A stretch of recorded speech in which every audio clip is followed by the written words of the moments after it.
ओम नमः शिवाय। मैं हूं एस्ट्रोलॉजर के.एम. सिन्हा और आज के इस वीडियो में, क्योंकि वर्षफल की सीरीज चल रही है, आप लोगों को मेष से लेकर वृश्चिक लगन तक का वीडियो मिल चुका होगा।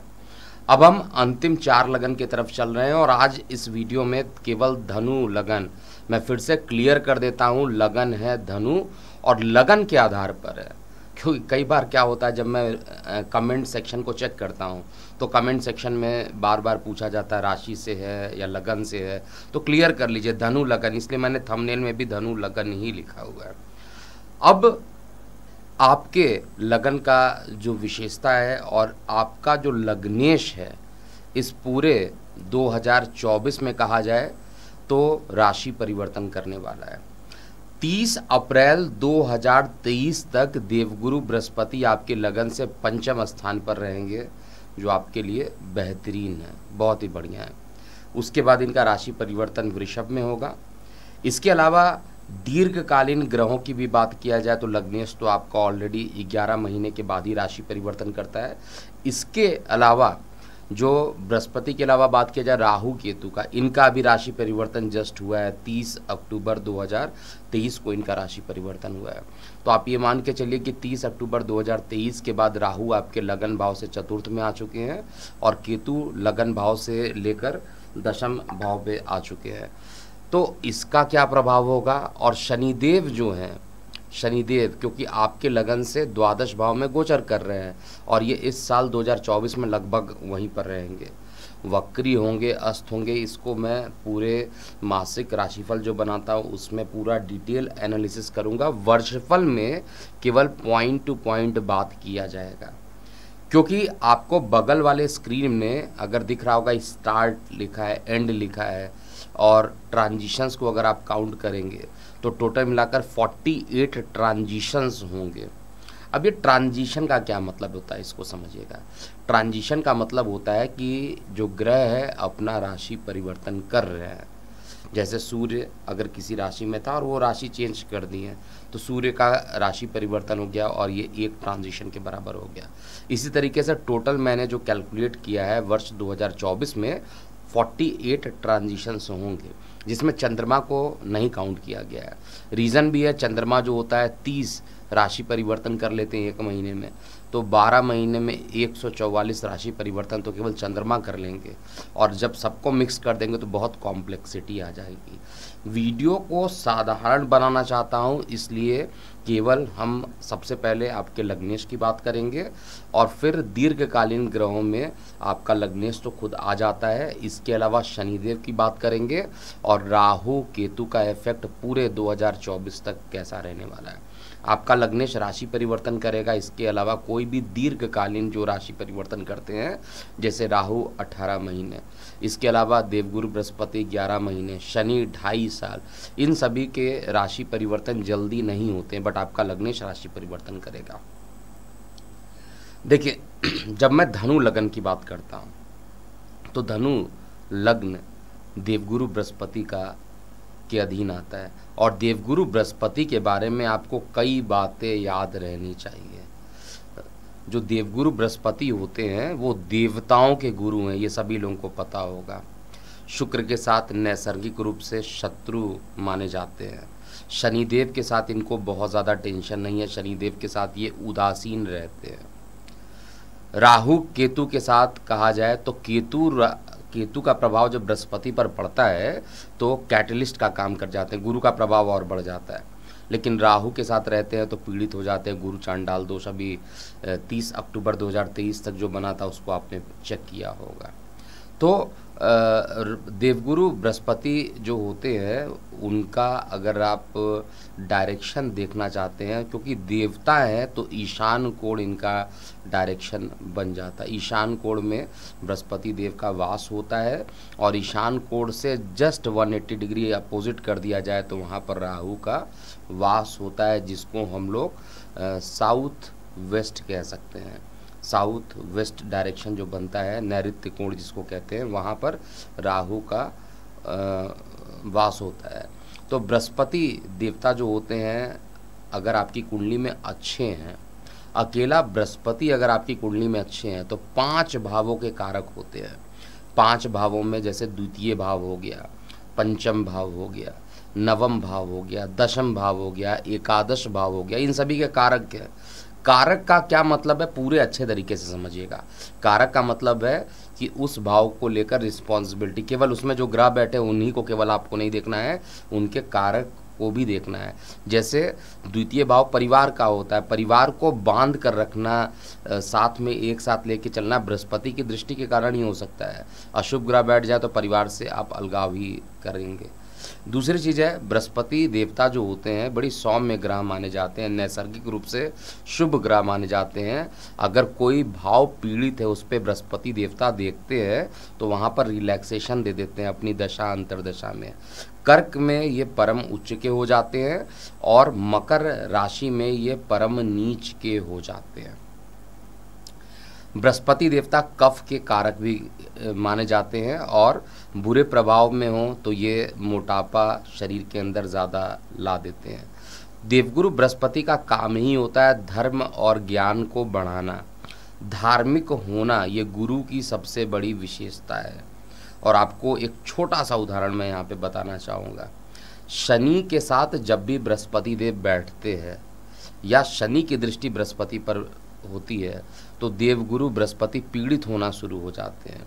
वर्ष 2020 में जब शनि का राशि परिवर्तन हुआ था, कोविड आया था, उस समय भी बृहस्पति के साथ शनिदेव हो गए थे और वहाँ पर देखिए पूरी दुनिया रुक गई थी। मंदिरों को बंद कर दिया गया था, मंदिरों को क्या कहा जाए, हर चीज़ को लॉकडाउन कर दिया गया था और बृहस्पति बहुत बुरी तरीके से पीड़ित थे वहाँ पर। बृहस्पति जब राशि परिवर्तन किए उसके बाद धीरे धीरे कोविड कम हुआ, लेकिन अभी पिछले कई दिनों से आपने कोविड का सुना होगा, क्योंकि अभी भी बृहस्पति देव पर जो शनि की दृष्टि पड़ रही है, जब से 4 नवंबर से शनिदेव मार्गी हुए हैं उसके बाद लगातार दृष्टि पड़ रही है, तो इनको अभी भी पीड़ित कर रहे हैं। तो गोचर में ये कहा जा सकता है कि ये जो बीमारियाँ है, चाहे एक रहस्यमय बीमारी आ जाए या कोविड का जो प्रकोप है, वो मेरे कैलकुलेशन के हिसाब से जब तक बृहस्पति मेष राशि में रहेंगे तब तक इसका प्रभाव रहेगा और उसके बाद इसका प्रभाव कम हो जाएगा। अब हम बात करने वाले हैं, बृहस्पति देव जो होते हैं आपके वाणी के मालिक हैं, कुटुंब के कारक हैं, वाणी के कारक हैं, धन के कारक हैं, आँखों के कारक हैं और साथ में कहा जाए तो बृहस्पति देव आपके शिक्षा, संतान, उदर के भी कारक माने जाते हैं। भाग्य भाव इनका परम भाव है। काल पुरुष की कुंडली में कहा जाए तो नवम भाव बृहस्पति का ही होता है। भाग्य का भाव बृहस्पति इसलिए कहा जाता है जिसकी कुंडली में बृहस्पति स्ट्रांग, उसका तो कुछ पूछिए ही नहीं। वो धार्मिक रूप से तो अपना काम करेंगे, गलत कामों में कभी इन्वॉल्व नहीं होंगे और उनको भाग्य का हर समय सपोर्ट भी मिलता रहेगा। इसके अलावा भी बहुत फैक्टर को देखना पड़ता है।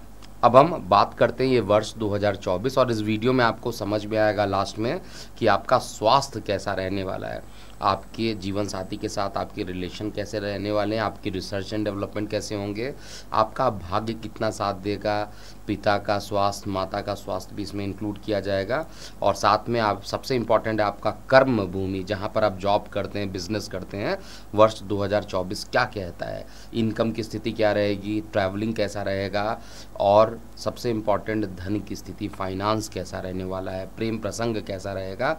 इन सभी चीज़ों को हम चेक करेंगे। क्या वर्ष 2024 में कोई भूमि, वाहन, मकान का सुख बनता है, इन सभी चीज़ों को हम लोग रफली समझेंगे और आपको बगल वाले स्क्रीन पे इसीलिए ट्रांजिशंस दिखाया जा रहा है। सबसे पहले स्टार्ट करते हैं देवगुरु बृहस्पति की भूमिका को लेकर। आपकी कुंडली में देवगुरु बृहस्पति क्या करना चाहते हैं, क्या कर रहे हैं, वर्तमान में कैसा प्लेसमेंट है, समझिएगा। तो देवगुरु बृहस्पति जो है वो मेष राशि में गोचर कर रहे हैं। हालांकि जब वीडियो बना रहा हूँ इस समय वक्री है, 31 दिसंबर को ये मार्गी भी हो जाएंगे और 30 अप्रैल 2024 को ये वृषभ में चले जाएंगे। जब तक ये वृषभ में नहीं जा रहे हैं आपके लिए गोल्डन अपॉर्चुनिटी है अभी भी, जितने भी धनु लगन वाले जातक, क्योंकि आपका लग्नेश भाग्य भाव में, आपका लग्नेश जो है पंचम भाव में है और कारक भाव में जाकर बैठा हुआ है। तो जब तक देवगुरु बृहस्पति पंचम में बैठा है, संतान से सुख होना, संतान की शिक्षा को बढ़ाना, संतान के लिए अच्छा, और साथ में अध्यात्म की तरफ झुकाव भी आपका बढ़ाना, जब तक देवगुरु बृहस्पति यहाँ पर बैठे हैं तब तक हर तरीके से चीज़ें अच्छी रहने वाली है। यहाँ से देखा जाए तो धर्म को भी देवगुरु बृहस्पति देखेंगे, नवम भाव जिसको कहते हैं। तो नवम भाव पे दृष्टि डालने के कारण आपका धर्म के प्रति जो झुकाव होगा वो भी बहुत ज़्यादा रहने वाला है। और ये मैं डेट आपको बता देता हूँ, 30 अप्रैल 2024 तक का टाइम है, जो आपके लिए हर तरीके से अच्छा रहने वाला है, हर तरीके से अच्छा रहने वाला है। क्योंकि बृहस्पति देव जहाँ पर बैठे हैं वहाँ से लगन को भी देखेंगे, और लगन को देखेंगे और साथ में पंचम में भी जाकर बैठे हैं। ऐसा कॉम्बिनेशन रेयरली मिलता है, लग्नेश पंचम में हो, लग्नेश नवम में हो, लग्नेश लगन में जाकर बैठे हो, दिशा बली हो, उच्च के हो, मूल त्रिकोण हो, ये सभी में अच्छा रिजल्ट यहाँ पर मिलता है। और वर्तमान में भी अगर देखा जाए तो बृहस्पति के साथ जो बृहस्पति को जो दोष लगा हुआ था राहु का, वो दोष भी खत्म हो चुका है 30 अक्टूबर के बाद। तो बृहस्पति को कोई परेशानी 30 अप्रैल 2024 तक बिल्कुल नहीं होने वाली है। परेशानी कब शुरू होगी इसको भी आपको सोचना चाहिए, परेशानी कब शुरू होगी।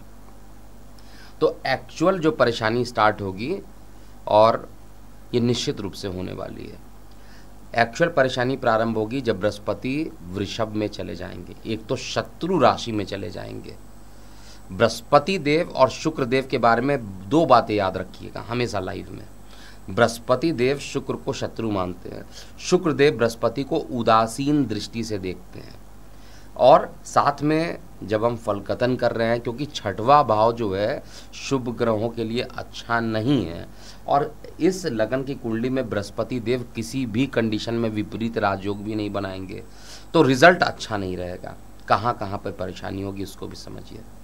शिक्षा, विद्यार्थियों के शिक्षा पर बहुत ज़्यादा खर्च होना, अगर आपकी संतान है तो उसके शिक्षा पर बहुत ज़्यादा खर्च होना, मोटापे का शिकार हो जाना, साथ में बृहस्पति कफ भी बहुत ज़्यादा देता है, तो कफ के कारक भी हैं, तो कफ की मात्रा बहुत ज़्यादा शरीर के अंदर बन सकती है। इसके साथ ही साथ क्योंकि आपके 4th हाउस का जो लॉर्ड है वो भी देवगुरु बृहस्पति बनते, वो भी हॉस्पिटलाइजेशन को देख रहा है, तो मदर के हॉस्पिटलाइजेशन पे खर्च का अकस्मात बढ़ जाना। भूमि वाहन मकान का सेल करना चाहते हैं तो उसको सेल आप कर सकते हैं। जन्म स्थान से दूर भेज देगा, ये मैं श्योर हूँ। स्थान परिवर्तन का प्रबल योग, मैं फिर से रिपीट कर रहा हूँ, अगर धनु लगन है तो स्थान परिवर्तन का जो प्रबल योग बनता है वो धनु लगन में 1 मई 2024 से निश्चित रूप से बनने वाला है। और बृहस्पति देव रीज़न भी देखिए, आपके लगन के मालिक होकर सीधे विदेश को देख रहे हैं। आपके 4th भाव जो कि जनता का स्थान, जन्म स्थान माना जाता है, वहाँ से सीधे द्वादश को देख रहे हैं। तो इसका मतलब है कि निश्चित रूप से या तो माता को लेकर हॉस्पिटलाइजेशन एक बार पुनः हो सकती है, या आपके संतान के हॉस्पिटलाइजेशन पे कहा जाए, स्टडी पे कहा जाए। स्टडी पे मैं ज़्यादा फोकस कर रहा हूँ, विद्यार्थियों के स्टडी पर ही ज़्यादा खर्च होगा। हॉस्पिटलाइजेशन पे जो है वो माता के हॉस्पिटलाइजेशन पे खर्च हो सकता है, या माता को लेकर अगर आप धार्मिक यात्रा करने निकल जाते हैं तो हॉस्पिटलाइजेशन पे खर्च नहीं होगा। उपाय क्या करना चाहिए, क्योंकि बृहस्पति देव की जो जितनी भी दृष्टियाँ पड़ रही हैं, जो एक दृष्टि पड़ेगी वो आपके कर्म स्थान पे पड़ेगी। कर्म स्थान पर बैठकर विदेश को देखना, यानी कार्य को लेकर ट्रैवलिंग करना। स्थान परिवर्तन निश्चित रूप से दिखाई दे रहा है मीन लगन जातकों में। इस साल मई में किसी भी कंडीशन में स्थान परिवर्तन के प्रबल योग बने हैं। अगर आपकी कुंडली में बृहस्पति बहुत मजबूत पोजीशन पर है और दशांतर दशा भी ठीक चल रही है, तो उनके लिए प्रमोशन जो ट्रांसफ़र के योग होंगे उतने ज़्यादा नहीं बनेंगे। लेकिन बाकी लोगों के लिए जिनके कुंडली में वैसे ही बृहस्पति कमज़ोर थे, गोचर में भी कमज़ोर हो गए, तो निश्चित रूप से कहा जाए तो ये प्रभाव और ज़्यादा नकारात्मक हो जाएगा। बृहस्पति देव की जो दृष्टि पड़ रही है कार्यस्थल को लेकर विदेश को देख रहे हैं, साथ में जहाँ पर बैठे हैं वहाँ से धन स्थान को भी देख रहे हैं और विदेश को भी देख रहे हैं। तो इस पूरे 2024 में फाइनेंशियल इशू बहुत ज़्यादा होने वाला है। फाइनेंशियल इश्यूज़ जो रहेंगे बहुत ज़्यादा होगा, आर्थिक संकट बहुत ज़्यादा आ सकता है, आपको प्लान्ड वे में काम करना पड़ेगा, क्योंकि 2024 के मई के बाद या तो आपको अपने संतान के अध्ययन करने के लिए बहुत ज़्यादा बड़ा अमाउंट आपको लोन भी लेना पड़ सकता है या खर्च करना पड़ सकता है उनके अध्ययन के लिए, ऐसा मैं चार्ट में देख रहा हूँ। तो परिवार से दूरी भी बन रहा है, तो मुझे हर तरीके से दिख रहा है। एक तो धन द्वितीय भाव भी परिवार का होता है, वहाँ से भी डायरेक्टली इनडायरेक्टली विदेश को देख रहे हैं, जन्म स्थान से भी डायरेक्टली इनडायरेक्टली विदेश को देख रहे हैं, और कर्म स्थान से भी विदेश को देख रहे हैं। इसका मतलब स्थान परिवर्तन पक्का है आपका, और संतान के ऊपर जो खर्च होगा शिक्षा का वो भी खर्च होगा। आपको अपने स्वास्थ्य पर बहुत ज़्यादा ध्यान देना चाहिए, क्योंकि लग्नेश रोग में चला जाएगा, और रोग में जाने के बाद अगर शुभ ग्रह की दृष्टि रहती है वहाँ पर, तो छठवें भाव में वैसे भी शुभ ग्रह की दृष्टि अच्छी नहीं मानी जाती है। आपको इस लगन की कुंडली में अगर शुक्र जो स्ट्रांग पोजीशन पे जब जब रहेगा तब तक थोड़ा राहत आपको मिल जाएगा, लेकिन ओवरऑल जो रिज़ल्ट है वो बृहस्पति का नकारात्मक रिजल्ट मिलेगा, वो भी 30 अप्रैल 2024 के बाद, यानी 1 मई से जब राशि परिवर्तन होगा तब ज़्यादा परेशानी धनु लग्न वाले जातकों को होगा। मेरे ख्याल से ये बात आपको एकदम अच्छे से समझ में आ गई होगी। अब हम बात करने वाले हैं शनि देव की क्या पोजीशन बन रही है इस वर्ष 2024 में, क्योंकि शनि देव जो हैं वो मैंने शायद गलती से स्टार्टिंग में द्वादश बोल दिया था, मीन की नहीं बात कर रहे हैं हम, धनु की बात कर रहे हैं। तो धनु में जो शनिदेव हैं वो लगन से पराक्रम भाव में जाकर बैठे हुए हैं और बिल्कुल नहीं हिलने वाले हैं, कोई चेंज नहीं करेंगे 2024 में, क्योंकि इनका जो राशि परिवर्तन होगा 29 मार्च 2025 में होगा।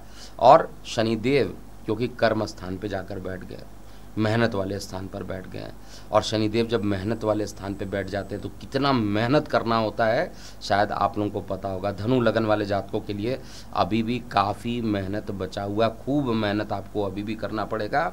बेस्ट पार्ट क्या है कि इस मेहनत में आपको अपने मित्रों का सहयोग मिलेगा, आपको अपने रिश्तेदारों का सहयोग मिलेगा। शनिदेव जो है यहाँ पर ओवरऑल आपको मिश्रित परिणाम देंगे, छोटे भाई बहनों को ग्रोथ भी कराएंगे, लेकिन आपको मेहनत भी बहुत ज़्यादा यहाँ पर करने के लिए मजबूर करेंगे। और साथ में इनकी दृष्टि संतान के स्थान पे नीच दृष्टि पड़ रही है। यही एक पॉइंट बन जाता है कि संतान को लेकर, क्योंकि संतान तो अगर आपकी है या तो शिक्षा कर रही होगी या तो जॉब कर रहे होंगे, तो संतान अगर आपकी है और उस पर ही शनि की नीच दृष्टि जो पड़ रही है, ये बृहस्पति इंडिविजुअली तो अच्छा रिजल्ट देने की कोशिश कर रहा है, और बृहस्पति जब तक रुका हुआ है वहाँ पर तब तक संतान को दिक्कत नहीं है, लेकिन जैसे ही बृहस्पति हट जाएगा संतान पर नीच दृष्टि डालना बहुत ही खतरनाक हो जाएगा। संतान कंफ्यूज हो सकते हैं, क्या करना है नहीं करना, अपने करियर को लेकर बहुत ज़्यादा परेशान हो सकते हैं, बेचैन हो सकते हैं। ऐसी सारी चीज़ें जो है ये धनु लग्न वाले जातकों के लिए हो सकती है। और शनि की जब नीच दृष्टि पड़ती है तो उस कंडीशन में मैंने कई बार देखा है ब्रेन स्ट्रोक की भी नौबत पड़ जाती है। मैं ये नहीं कह रहा हूँ कि सभी को ब्रेन स्ट्रोक होगा, ब्रेन स्ट्रोक के लिए बहुत सारी कंडीशंस भी होती है, बुध का बहुत ज़्यादा इन्वॉल्वमेंट होता है उसके अंदर, लेकिन शनि की नीच दृष्टि पड़ना किसी भी कंडीशन में माइंड स्थान पर अच्छा नहीं है। उधर संबंधित परेशानियों का एक बार पुनः बढ़ जाना ये शनि यहाँ पर करा सकते हैं। तो शनि की जो नीच दृष्टि तृतीय है वो बहुत अच्छी नहीं है आपके लिए किसी भी कंडीशन में। शनिदेव जहाँ पर बैठे हैं वहाँ से जो 7वीं दृष्टि देख रहे हैं वो आपके पितृभाव को देख रहे हैं और सूर्य की राशि को देख रहे हैं। यहाँ पर पिता का जो स्वास्थ्य रहेगा वो स्टेबल बना रहेगा, पिता का जो स्वास्थ्य रहेगा धनु लगन वाले जातकों के लिए स्टेबल बना रहेगा। शनिदेव कभी भी या तो अपने पिता की राशि में बैठ जाए या पिता की राशि को देखते हैं तो कभी बहुत अहित नहीं करते हैं, बहुत ज़्यादा अहित नहीं करते। भले ही आपने सुना होगा शनि और सूर्य के बीच में 36 का आंकड़ा होता है, लेकिन फिर भी मैंने पर्सनली लाइफ में जितनी भी कुंडलियों का विश्लेषण किया है उसमें अगर शनि सूर्य की राशि में बैठते हैं तो बहुत ज़्यादा परेशानी नहीं होती वहाँ पर। कुछ परेशानियाँ तो देखिए एज के साथ फादर को होती है या पेरेंट्स को होती है, बड़े लोगों को होती है, एज के साथ फैक्टर अलग हो सकता है, लेकिन स्पेशली शनि यहाँ पर बैठ के कुछ बहुत ज़्यादा परेशानी करते हैं ऐसा नहीं दिख रहा है। उल्टा धर्म के प्रति झुकाव भी बहुत ज़्यादा बढ़ेगा। इस समय शनि भी आपके धर्म स्थान को देख रहे हैं और बृहस्पति भी धर्म स्थान को देख रहे हैं। तो धार्मिक यात्राएं, छोटी मोटी यात्रा होना, धर्म के प्रति झुकाव का बढ़ना, ये सब कुछ 30 अप्रैल से पहले पहले होगा। उसके बाद जैसे ही बृहस्पति राशि परिवर्तन करेंगे, लेकिन शनि की दृष्टि अभी भी पड़ेगी, और शनि की जो दृष्टि पड़ेगी वो संतान के लिए खराब है, लेकिन पिता के लिए सामान्यतः कहा जाए नॉर्मल कंडीशन बनेगी। और यहाँ पर कर्म की महत्ता बहुत ज़्यादा हो जाती है। भाग्य का जो सहयोग रहेगा वो 30 अप्रैल 2024 तक ही रहने वाला। उसके बाद कर्म का आपको बहुत ज़्यादा मेहनत करना पड़ेगा। तृतीय भाव में शनिदेव खूब मेहनत कराते हैं, और मूल त्रिकोण में हो, तृतीय भाव हो, तो और ज़्यादा मेहनत कराते हैं। तो मेहनत के लिए रेडी रहिएगा जितने भी धनु लग्न वाले जातक हैं। इसके बाद हम बात करते हैं राहु और केतु की पोजीशन। तो सबसे पहले केतु की पोजीशन को बात करते हैं। देखिए, इस पूरे वर्ष 2024 में केतु आपके लगन भाव से दशम स्थान पर ही गोचर कर रहे हैं, उपचय भाव में गोचर कर रहे हैं। 3, 6, 10, 11 को उपचय भाव कहा जाता है, और उपचय भाव में राहु केतु दोनों ही अच्छे प्रभाव देते हैं। केतु क्योंकि आपके कर्म स्थान पर जाकर बैठे हैं, तो केतु की जो पूरी टेंडेंसी होगी वो बुध पर डिपेंड करेगा। आपकी कुंडली में बुध अगर अच्छा है तो केतु यहाँ पे बहुत ही अच्छा रिजल्ट देंगे, और अगर गोचर में भी केतु अच्छे जगह पे जाते हैं तो रिजल्ट को और बढ़ाएंगे। यहाँ पर केतु हालांकि आपको अपने जॉब से अनसेटिस्फाइड भी करा सकते हैं, क्योंकि अनसेटिस्फाइड वाले प्लैनेट माने जाते हैं, अनसेटिस्फाइड जल्दी हो जाते हैं। लेकिन कार्य व्यवसाय को लेकर अगर कुछ मैन्युफैक्चरिंग रिलेटेड कोई काम करना चाहते हैं, या ऐसे लोग जो धनु लगन के हैं, जनरली मकर के या तुला वाले डॉक्टरी फील्ड में ज़्यादा बनते मैंने देखा है। लेकिन अगर आप धनु लग्न के हैं और मैन्युफैक्चरिंग रिलेटेड कोई काम करना चाहते हैं, तो ऐसे कार्य को आप प्रारंभ कर सकते हैं। केतु यहाँ पर बहुत ही अच्छा रिजल्ट आपको देने वाला है। केतु एक्चुअली में जो कन्या राशि में बैठा, वहाँ से बैठकर ये आपके वाड़ी स्थान को भी देखेगा। वाड़ी स्थान को देखने के कारण अगर आपको टॉन्सिलाइटिस की प्रॉब्लम है तो उस प्रॉब्लम को बढ़ा सकता है, क्योंकि मंगल के समान ही प्रभाव देता है। और यहाँ पर जो केतु की दृष्टि पड़ेगी, टॉन्सिलाइटिस इत्यादि को बढ़ाना, और ये भी इंडिकेट कर रहा है कि परिवार से थोड़ा दूर करेगा। बृहस्पति जैसे ही राशि परिवर्तन करेंगे, केतु के रिस्पेक्ट में बृहस्पति और बृहस्पति के रिस्पेक्ट में केतु, ये दोनों नवम पंचम योग बनाएंगे, और केतु यहाँ पर शुभ प्रभाव देना प्रारंभ कर देंगे।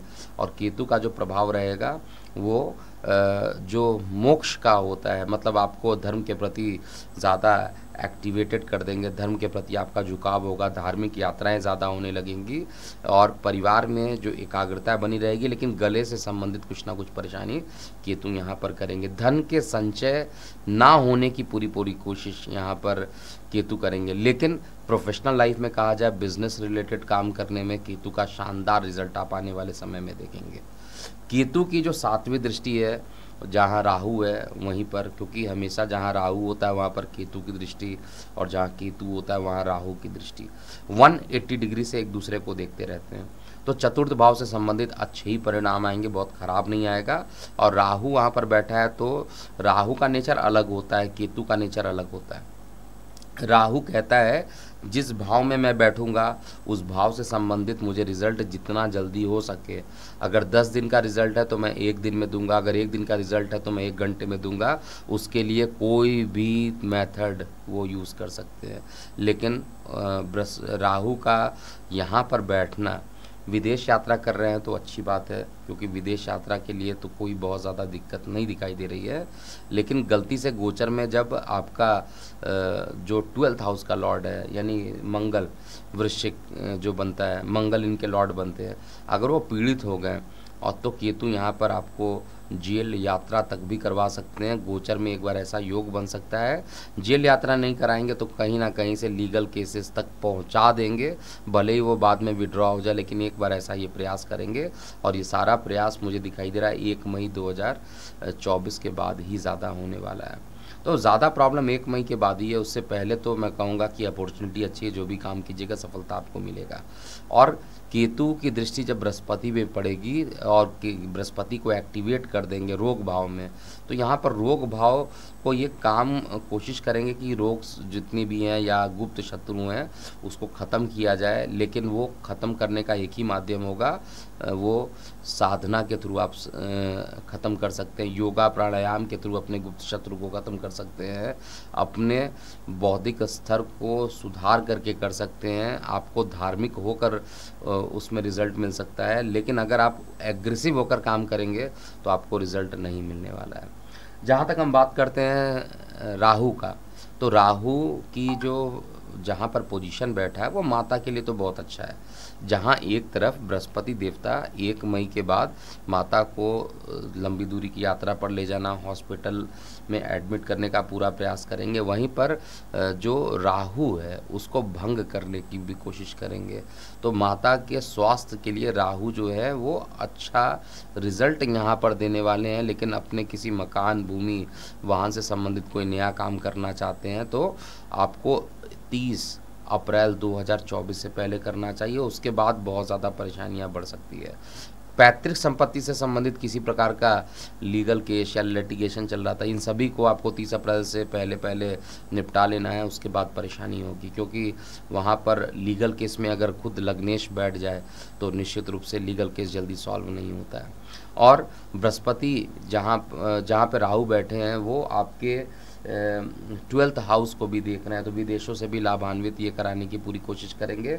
और कर्म स्थान को भी देख रहे हैं, तो पॉलिटिशियंस के साथ सहयोग, राजनीति में अच्छे रिजल्ट मिलेंगे। और साथ में आपका अगर किसी भी प्रकार का ब्रोकिंग से रिलेटेड कोई काम है, ऐसा काम जिसमें कमीशन मिलता हो, या ऐसा काम जिसके अंदर ट्रेडिंग किया जाए, अगेन फिजिकल ट्रेडिंग की मैं बात कर रहा हूँ, शेयर मार्केट वाले ट्रेडिंग की बात नहीं कर रहा हूँ, ऐसे सभी चीज़ में राहु का जो प्रभाव होगा वो कंपैरेटिवली अच्छा रहेगा। अब हम बात करते हैं संक्षेप में, क्योंकि ये तो दीर्घकालीन ग्रहों का जो प्रभाव था वो बता दिया गया। अब संक्षेप में ये समझेंगे कि आपके स्वास्थ्य की पोजीशन कैसी रहेगी।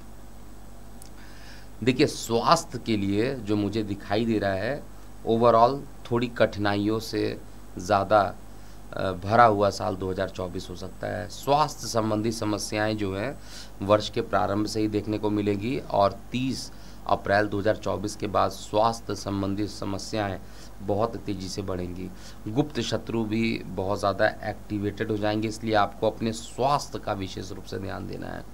आपको करना क्या चाहिए, एक तो जो भी गरीब बच्चे हैं जो किसी कारणवश पढ़ाई नहीं कर पा रहे हैं, उनको स्टेशनरी की सामान अगर आप दान करते हैं तो आपके लिए अच्छा रहेगा।